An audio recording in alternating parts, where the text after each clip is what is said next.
He was a great dog, a great friend. The best dog a kid could have. When you lose someone you love, they never really leave you. They just move into a special place in your heart. I don't want him in my heart. I want him here with me. I know. I have to say, this film, anyone who's ever lost a pet in their childhood, they're really going to be able to relate to this, aren't they? And I believe the same happened to you, didn't it? Yeah, it was a very powerful time. You know, it's kind of your first love, you know, especially when you really connect to it. And the dog had this form of distemper where the doctor said it wasn't supposed to live very long, and the dog ended up living a long time, but it was always a very haunting and quite powerful, like, to think that, well, it's not going to be here for very long. Plus, I also love, like, Frankenstein movies, so the idea of combining the two together, bringing, you know, the pet back, was very kind of, it seemed like quite a natural fit. I'm sorry, boy.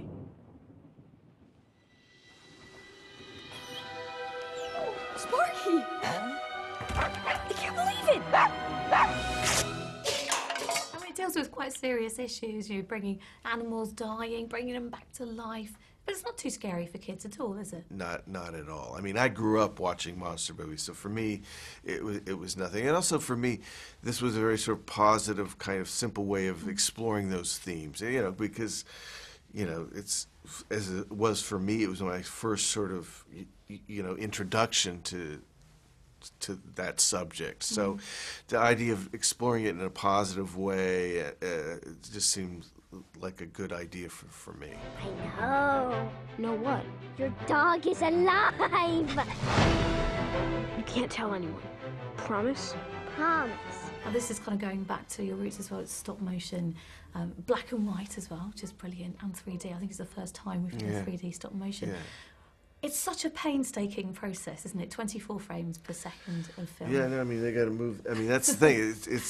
It's whatever has happened with technology, it's still, goes back to the beginning of cinema, really. You know, it's that hasn't changed, moving one thing a frame at a time, one thing. And so, you know, it is a painstaking process, but I think that's why people, the animators that do it, still love it, because there is something, again, it's like the Frankenstein story, taking an inanimate object and bringing it to life, and that's quite exciting to see a shot, you know, come to life. Who's responsible for this? Now, I read that with, in particular, Sparky, the dog, you actually got a real dog in, or the animators did, to watch the movements. Yeah, I mean, I think the animators are in a dark room for 2 years, you know, so they're like, they need, and that was something that we were, you know, even though it's stylized, we wanted to get the kind of the real spirit of a dog, you know, and so, yeah, there was lots of, you know, footage and bringing a real dog in and finding other footage, and you know, it's the same with the live actors. I mean, we filmed them because so the animators could just even get a little bit of the sense of the character of the people, and it's a very useful tool for the animators.